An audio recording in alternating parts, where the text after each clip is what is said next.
Right, we're coming to you live from the IEC's National Results Operations Center, otherwise known as the ROC. It's 5 p.m. Only a few hours left before you can cast your vote. So go out there and vote. Have you voted yet? Well, I'll be certainly doing that after this show that I'm with. Well, thank you so much for staying with us. But let's take you now to our leading story at this hour.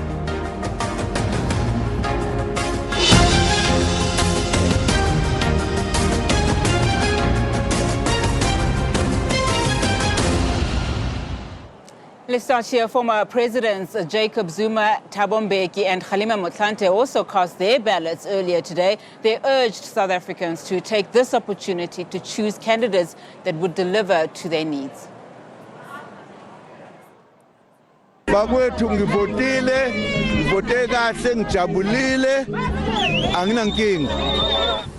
I'm voting for honest people to serve the population here in Johannesburg, or wherever people are voting. And hopefully, that will be the nature, the character of the candidates that get voted in, who will therefore have the seriousness to attend to these challenges. I'm elated after voting. Voting is a civic duty, and all of us should cast our vote. Particularly, when it comes to local government, because it's a hybrid system. You vote for your ward candidate, and you also vote on PR. So all South Africans really should be exercising this right to cast their vote here.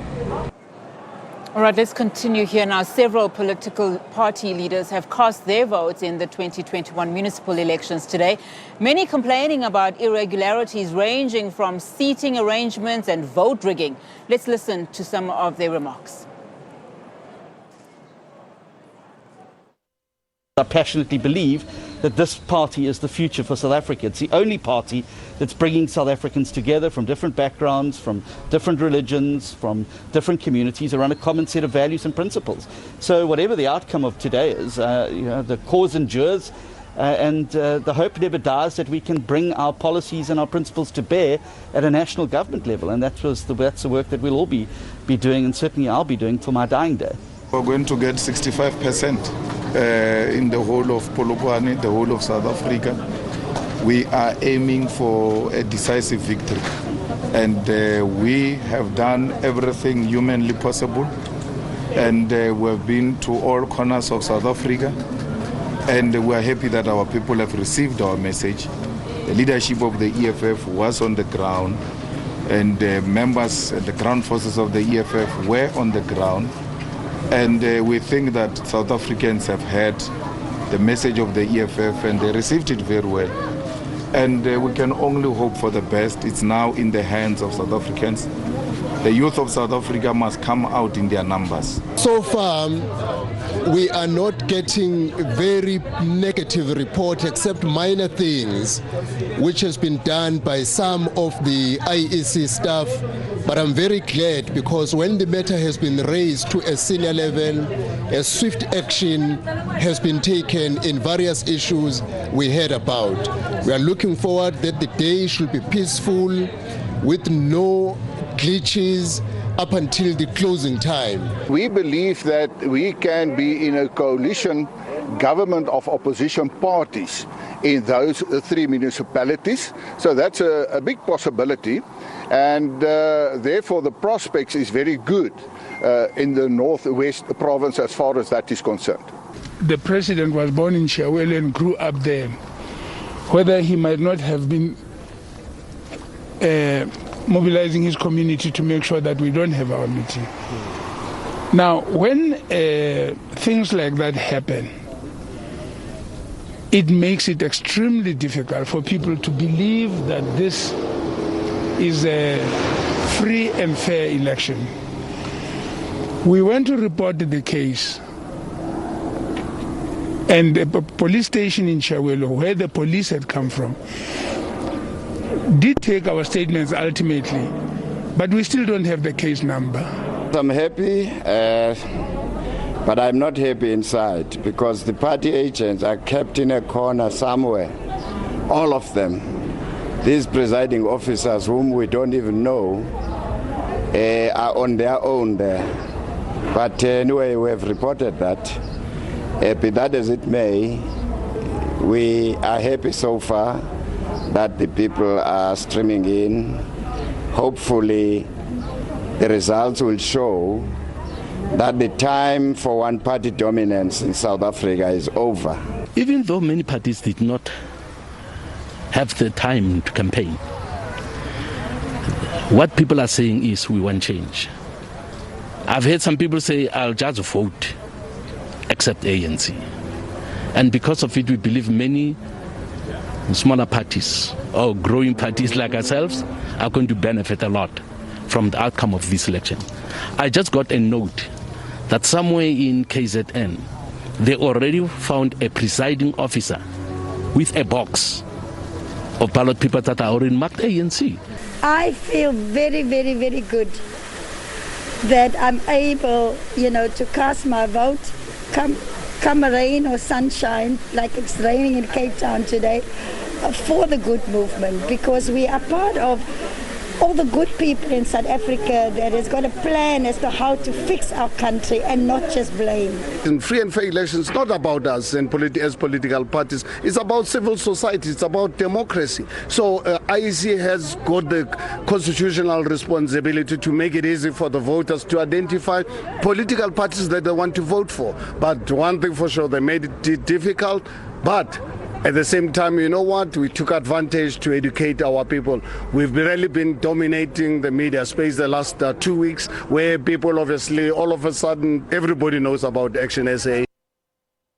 Well, let's continue to get you expert analysis on just some of the developments that we are seeing during these elections. Of course, 2021 local government elections, highly contested, remarkably different in some quarters, so say some analysts. But let's now bring in the Council for Scientific and Industrial Research, otherwise known as the CSIR's Professor Pravesh Deba in now to talk to us. Professor, thank you so much for joining me this afternoon. Now, of course, it's too early to talk numbers and predictions, etc.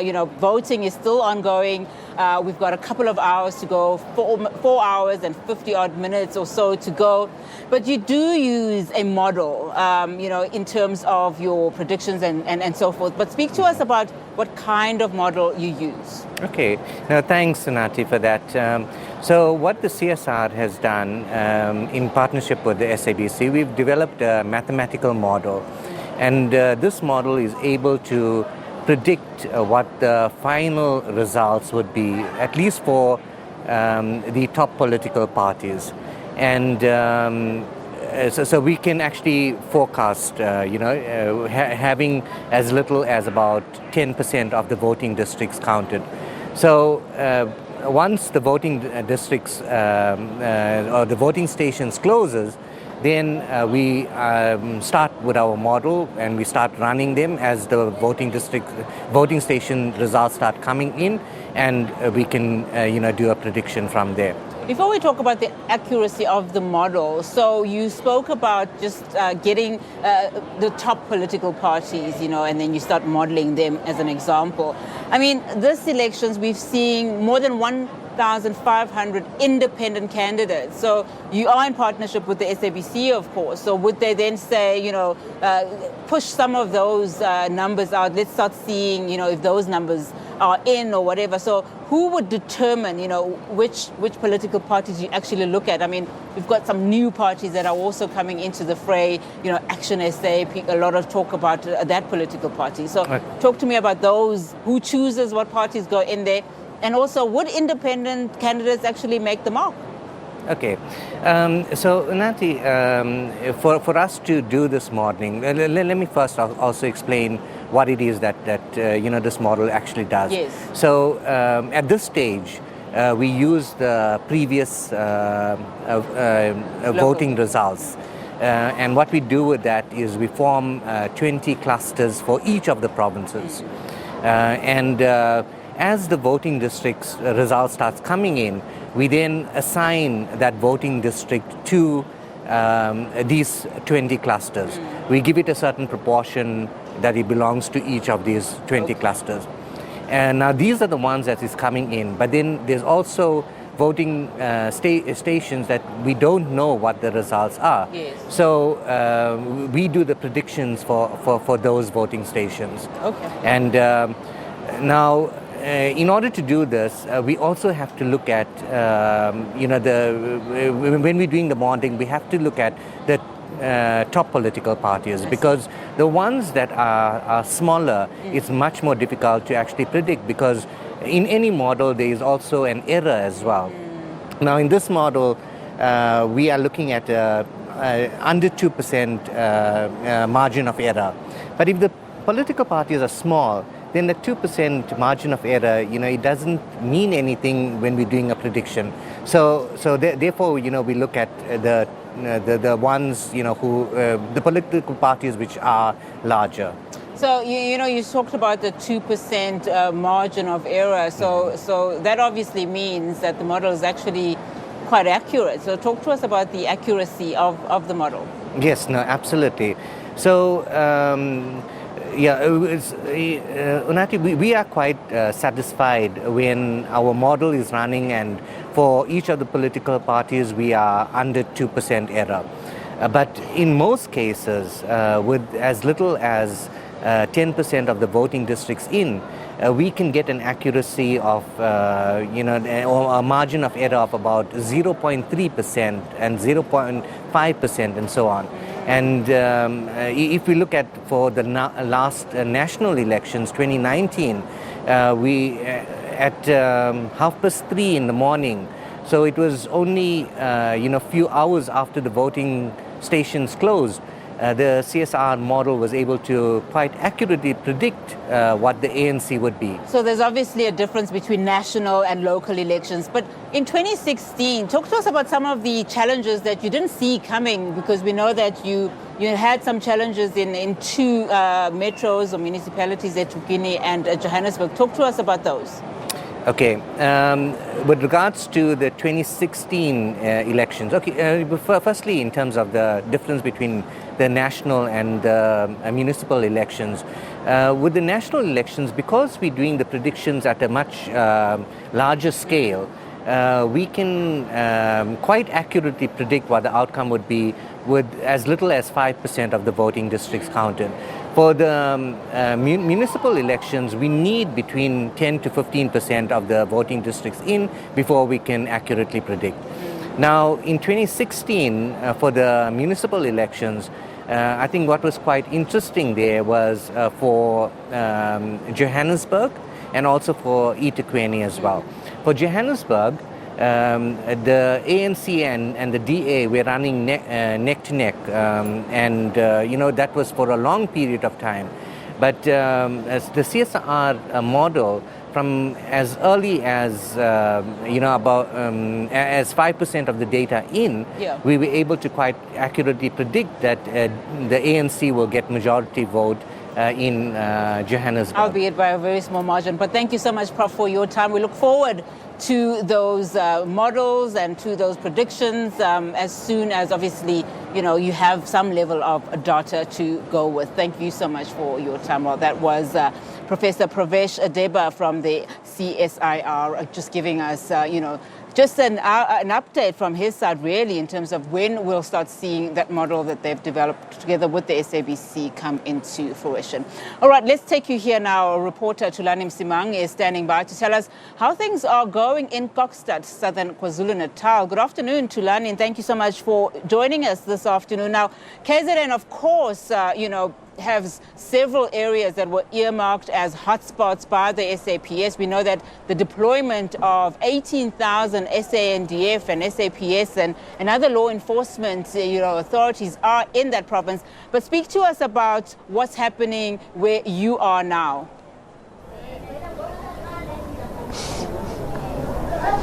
Yes, good afternoon, Unati and the viewers. We are out here in Kokstad, in the Ubongweni voting station, in Ward 9 in Kokstad, where voting is taking place, voters still streaming in. As you've mentioned, there are security forces, the SAPS members are watching the situation closely, but I hasten to add that we have not witnessed incidents that are compared to other areas of the province where there are volatile incidents. This morning we spoke to the IEC Unathi, and they told us that in the Herikwala districts there were about 358 voting stations that were opened in the Herikwala district without any incident, as I've mentioned, and that the voting opened on time. We went to polling stations, people were anxious to start voting even before the start of the voting time at 7 o'clock. Here in the Greater Kokstad municipality, there are about 338 voting stations that also open on time. But Unathi, we are here at the Ubongweni district Ubongweni voting station because of the incident that happened earlier on. You would have seen perhaps the visuals that we sent earlier on, where two party agents, one party agent was arrested by the police, was detained by the police because he was allegedly, he came here to observe under the influence of alcohol, and he was taken away. We are not sure whether he was arrested or detained, but we've got visuals of that incident where he was taken away. And we spoke to some people within the AFF who are saying that that matter could have been embarrassing, and that the party agent is likely to face some disciplinary action because of incident that we captured on tape.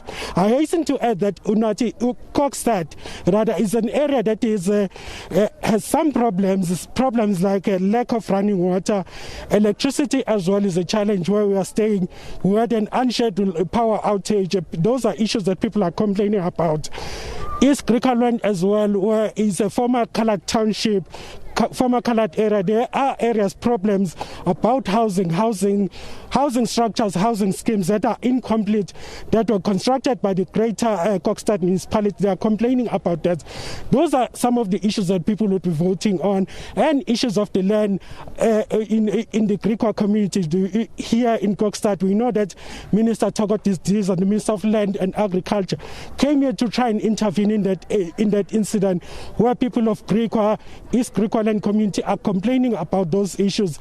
So voting is continuing, as I'm saying, as scheduled, Unathi, but aside from the assurances by the IEC that there were no incidents, major incident, there was that incident, that scuffle. We've also witnessed here in this voting station people coming seemingly under the influence of alcohol.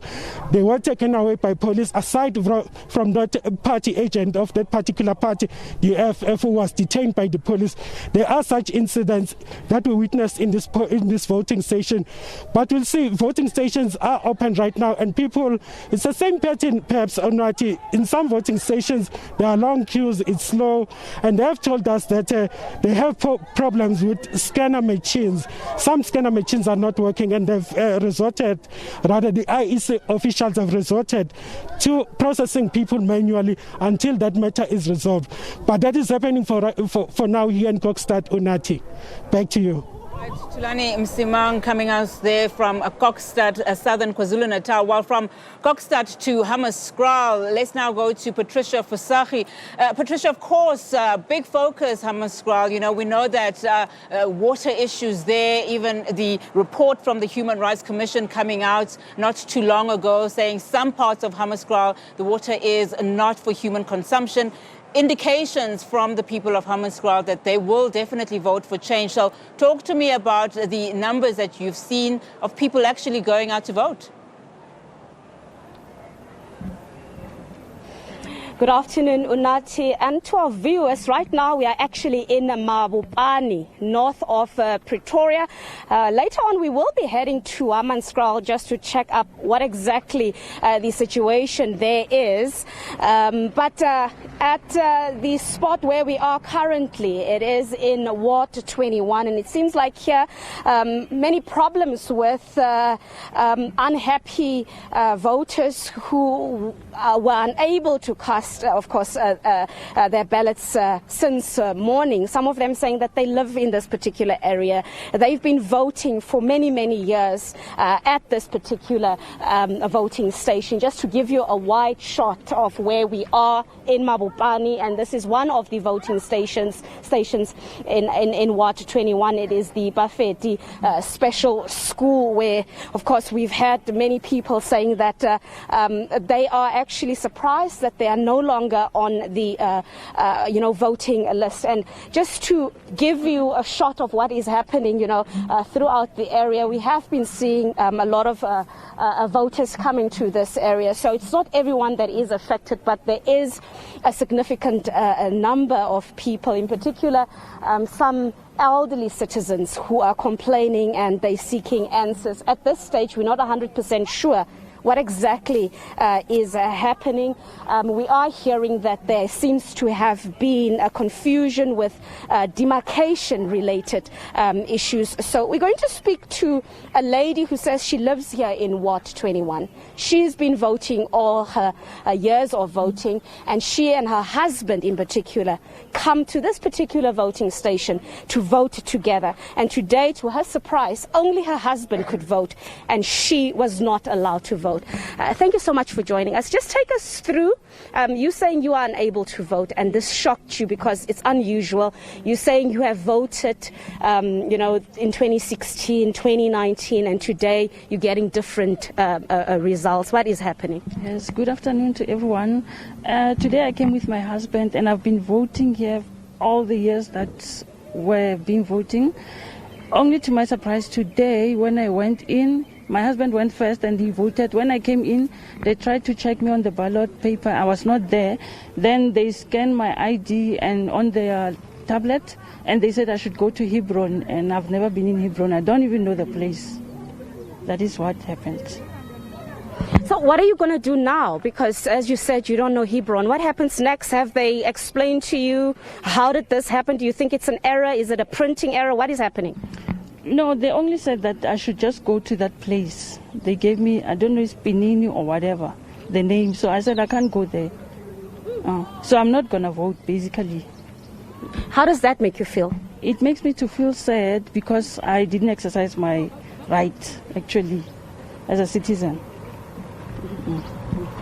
All right, so thank you so much. And she's not alone. There are many others who are also sharing the very same frustrations that she is having. Right here, I will give you the shot of course, our elderly citizens.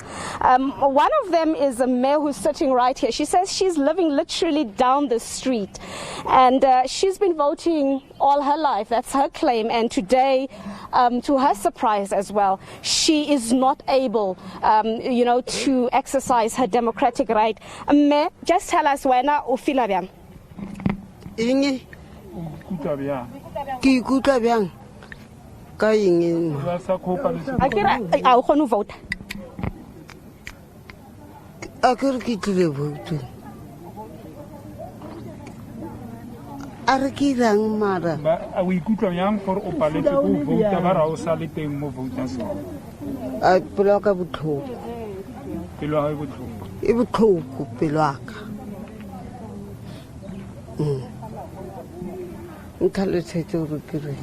Okay. Obviously, you are one of the independent candidates in the area, and many of the people came to you to complain. Just explain to us what is happening. I hear that there seems to be a demarcation challenge that has caused this problem. Others are saying they are not affected by the demarcation challenge, but yet they seem to also be now, bearing the brunt. The lady speaking here is one of those people who are saying that she lives in this area and she does not understand what is happening. Where is the challenge here? Afternoon to the viewers of SABC. It's not a demarcation challenge.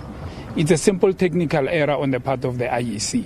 The IEC failed, and I still maintain this, they failed to put everybody where he or she ordinarily reside. The Electoral Act is specific to say if I reside next to VD Bafiti Special School, I must be allocated to vote in that VD. The IEC took more than 709 people, designated them to vote in Ward 12, despite those people staying in Ward 21. Mr. and Mrs. Ratau have been married for more than 50 years. They stayed in the same house for 50 years, but the husband was allowed to vote. The old lady, they said she must go to an alternative ward to vote. This is what we raised with the IEC. They delayed in solving the matter. Only on Friday at 12:09 did I receive an email that says they are permitted to vote in Ward 21. But now, they never trained their staff. A lot of people have been frustrated. They could not vote. They were turned back. Mr. Mbalati here was turned back twice. But when I checked on the voters' roll, which the IEC emailed to me and addendum to the original voters' roll, these people are existent, they are there. But the PO later told Mr. Chikane that in the morning I was tired. That's why I turned you back twice. Okay, we'll have to leave it there. We have run out of time. Of course, you can hear he sounds very passionate about what is happening here. But we will be going around the area, roving around to find out if there are similar challenges at, of course, the other voting stations. And just shortly, this is also one of the areas plagued by service delivery related issues. It is also the area where we saw the political violence really simmering up. Later on, we will be speaking to the family of course, the slain ward councillor, Tsepo Mutau. We'll be speaking to his brother and find out how his family is doing on this voting day. It's back to you in studio. Patricia Fasage can certainly tell you that that is not the only area where people have said that they were turned back. But let's continue here now. More than 2,500 people registered to vote, but so far just over 300 have made their mark in Ngangelizwe Mthatha in the Eastern Cape. For more on this, let's now cross to our reporter Fundiswa Mhlekude to see how things are going at the Rotary Stadium. Good afternoon to you, Fundiswa. Talk to me about what's happening where you are. I hope it's certainly a better picture from what we've been seeing from other provinces. Thank you very much. A good afternoon, Unati. We are at Rotary Stadium at Ward 2 here at King Sabata Dalindyebo local municipality. You will remember that Ngangelizwe is one of the townships that have been marred by a lack of service delivery for years. If I can mention, refuse collection is one of those. I have with me Andiswa Charlie, who is a resident of Ward 2, who has just come from inside to cast her vote. She's going to be telling us what are the main issues or rather challenges that they are facing as the residents of Ward 2 here in Ngangelizwe. Thank you very much, Andiswa. What do you say are the challenges that you are facing here?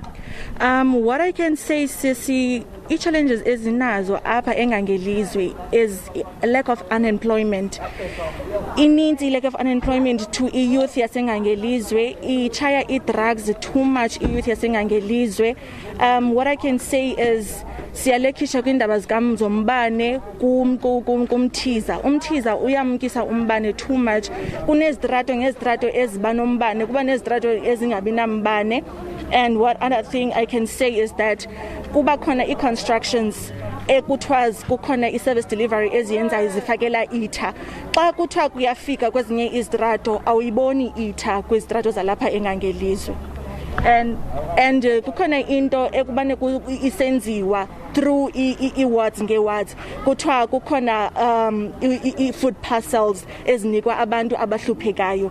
Soze ubabone abantu abahluphekayo abazinikwayo ezo food parcels. Kuzawukhethwa abantu abaphangelayo apho abanikwa ezo food parcels. Xa ufika emntwini ongaphangeliyo ubuzwe ukhe wayifumana i-food parcels, athi kunani khona into ebana ndiyifumane, ndilambe ngokundihleli kule ndawo, andinambane ngokundihleli kule ndawo. Inoba kuzawuthiwani ke ngoku?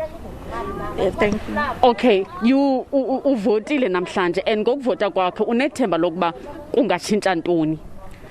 Ndinethemba loba sisi inoba kungakhe kutshintshe i-lack of unemployment kwi-youth yalapha, improvement to i-society yethu ubana kuzame ukwakhiwa izinto ezintsha ezenzekayo phakathi komphakathi wethu sisi. Ewe singayonwabela kakhulu loo nto leyo.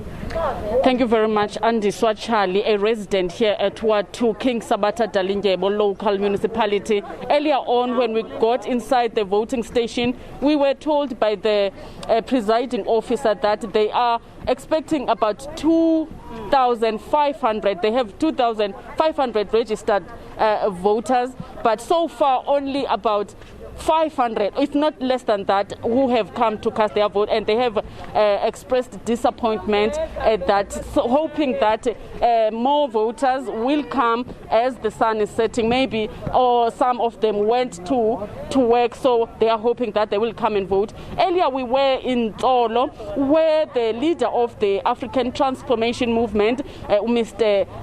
Vuyo Zungula, cast his vote. He encouraged voters to come and vote because he made an example that the the apartheid government was removed through voting. So if they sit at home and not come and express their dissatisfaction with the ruling, with the what they are not getting, so they must come and vote.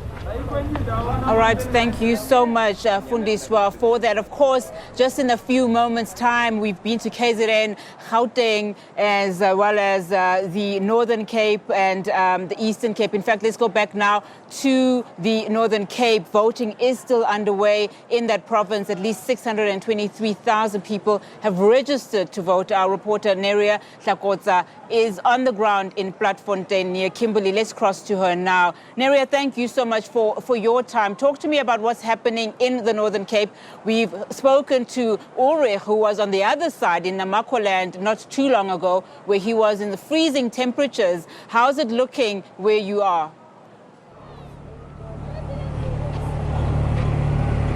Good afternoon to you. I must tell you that this side of town, which is Platfontein, not so far from Kimberley, it's very windy. In fact, earlier on, it was actually very hot. We've been here since the morning, just looking around and seeing how voting is going in this area. I must tell you that the Khun and the Kwe community live here in Platfontein, and the lines were pretty long. We saw people coming in to have their voices heard.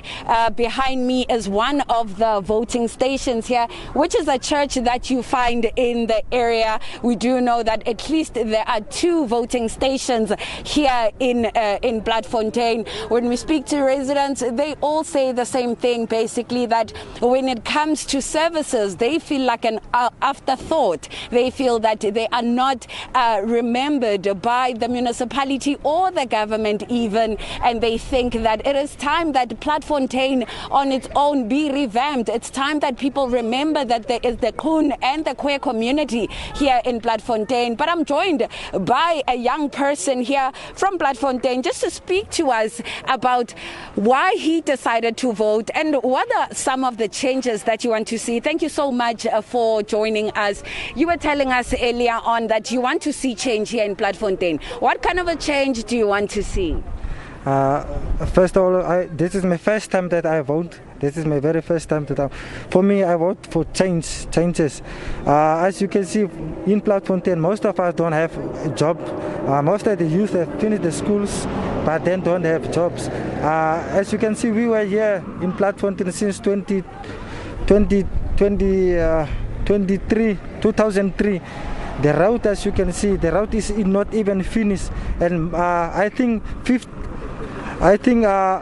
most of us here in Platfontein, we don't have electricity, and the sanitation, the delivery is very poor here in Platfontein. For me, I vote for change, for the community to develop.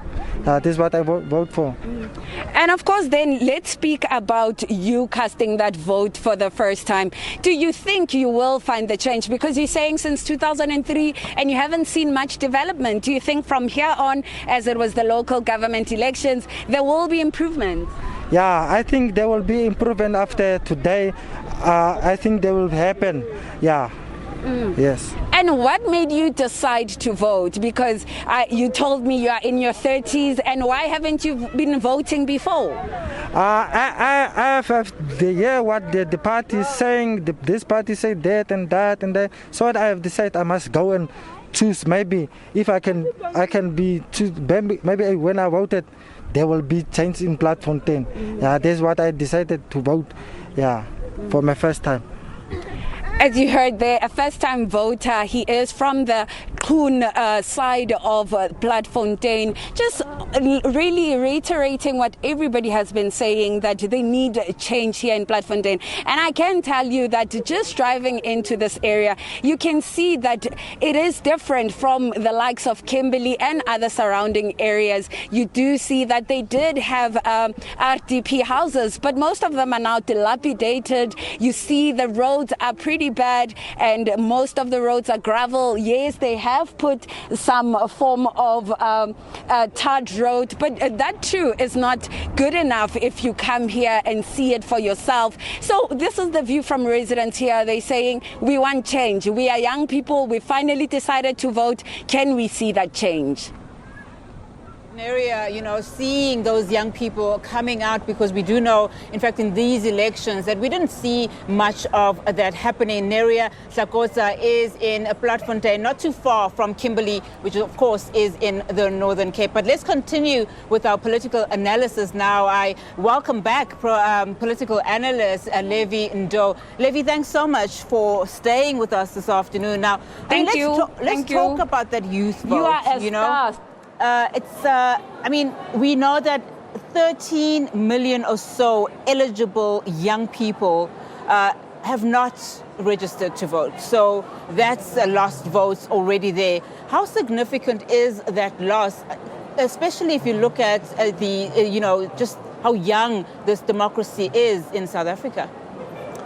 We had a lot of people celebrating that. In the last week of the voter registration, a lot of young people registered to vote. And that was significant in the sense that it was encouraging that young people want to participate. But another area that we need to look at as well is that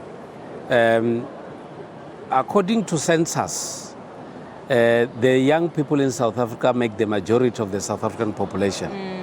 And that means that it is up to young people themselves to decide where the country is supposed to go. And one significant factor of doing so is by participating in the elections.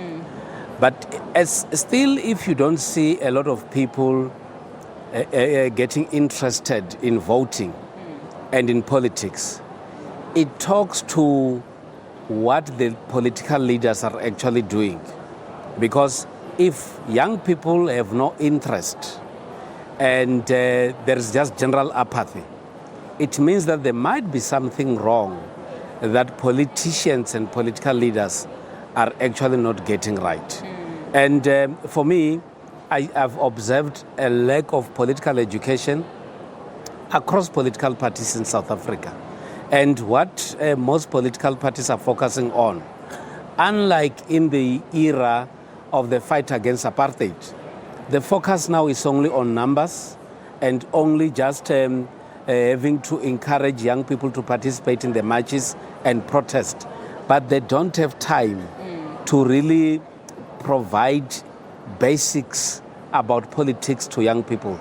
And that, for me, is one area that is actually lacking. Of course, we see that, our country is not unique, in terms of young people not going out to vote in their numbers. But there are certainly countries that are getting it right, Is there no political party that is actually speaking to young people, the way in which they are meant to speak to them? In fact, Levi, let's pause right there and continue with this conversation. But I'd like to go now to my colleague, Natasha Puri, who is on the floor of the Results Operations Center. Natasha, of course, some complaints from political parties about today's vote.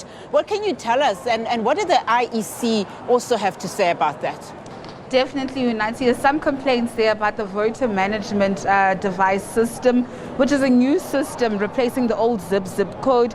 And of course, when the IEC had actually introduced the system, that said that this new system, Unati, would then get rid of the phenomenon of double voting. But of course, we've been having reports coming in saying that those devices are not working in some voting stations. You heard the Mr. Sai Mamabulo earlier on just saying that 10 out of 29,000 of these voting management devices were not working. And of course, they actually cost a hefty 500 million rand.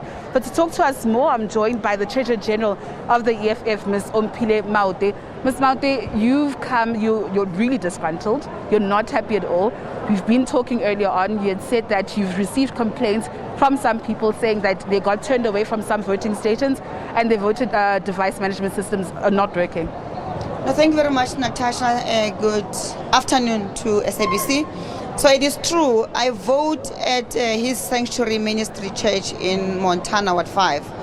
And the queue was very long. And when we asked, why is the queue so long? And they said, no, now and then the system goes on and off, the voter management system, as you said. And that was not the only complaint. Then I went, after I voted, then I did the rounds. I've got 5 VDs in my ward. And I went to all the VDs. And it was the same complaint in all the VDs. But you've also seen even where the Commander-in-Chief and President of the EFF was voting at Bonachele School in Seshego. There was a long, long queue there. Even at that VD, the system was not working. So right now in our system, I was asking the team here, how many have you captured so far on the system? They said they captured 25 complaints relating to the voter management system device. So it is not true that it is 10, and you must not even take it lightly that out of 29,000, therefore it's 10, therefore it's correct. It's not correct, because then voters, it's hot outside. People are standing in long queues, there's no chairs, it's hot, there's no water, and then you get told now, no, it's only 10. 10 is not good enough. It's like one death is one too many, so it can't be allowed. But also the issue of voters not appearing on the voters roll. I myself used to vote at Brabelbeki, still in Ward 5, Montana. And that VD is still there, it's still existing, although they just moved it across to the other VD, which is still in the ward. But the VD, even the VD number still exists. But I was moved without me knowing. And how I got to know, curiously, just last week, I decided to punch in my ID numbers. Since I was punching in ID numbers when we were doing the door-to-door of other voters. So I just decided to punch in to see where am I still voting, because I know that my ward, one of the biggest VD in my ward, was moved to another ward. So I just curiously checked, and I was moved to a different VD, which is where I'm voting now. So it is actually happening, it is possible. So what we said to our party agent and to our volunteers on the table is that punch the ID numbers on the 32810 SMS number, or go online and check on the system. And if the person is appearing, then they must take the phone and show the presiding officer that your voter's roll is actually not telling the truth. But also, Natasha, the third concern is that you remember during the registration weekend, the same devices were not working. People were being registered on the piece of paper. And we said to the IEC, but what confirmation do you have? Because they were saying to us, no, we'll capture on Monday and you'll get an SMS. But then the SMS comes after the closing date of the registration. So these are the things that we are dealing with on the ground today. And it's very frustrating for our voters. And we know that the turnout is very low. I mean, this year is very low. At about midday, IEC was reporting about 3.5 million who just registered. That's nothing. Now, even with that, we still have people that are frustrated by the system that says you are not registered to vote. So our people are going to be very much impatient, and they will go back home and not vote. And their right has been taken away by a useless device that the IEC should have known. Really, I mean, they got the experience during the registration weekend. They should have fixed it. It's like here at the Rock Center where we are now, that there was a power cut. I mean, what nonsense is that? You knew that you had this thing. We're having events as the EFF all the time, and because we don't trust ESCOM, we always provide a generator.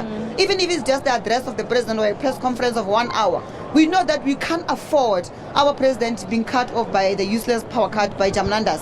So they should have known this, and they should have planned for this. Let me come in there. I mean, you told us about your experience personally, you know, at your voting station. But you, as the EFF, sit in the, the PLC, the Political Party Liaison Committee. Are these issues? Have you raised these issues with the IEC? If you have, what was the feedback from them? Right now, as you speak, when I came in here, I came to join the head of elections, Komisar Mkenechwaku. I've been on the ground since I voted. Then I did the rounds, and I went to Hammanskraal to also check the VDs. Then we drove to Vosloorus to check.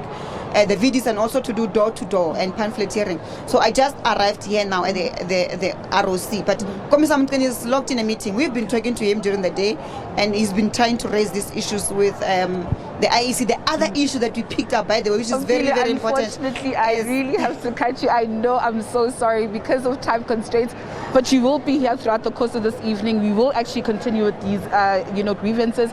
And of course, we will be raising her grievances or the EFF's grievances with the Commission, which is expected to actually have a briefing at 7 o'clock. Back to you, Unati. All right, very concerning there from, just some of the political parties saying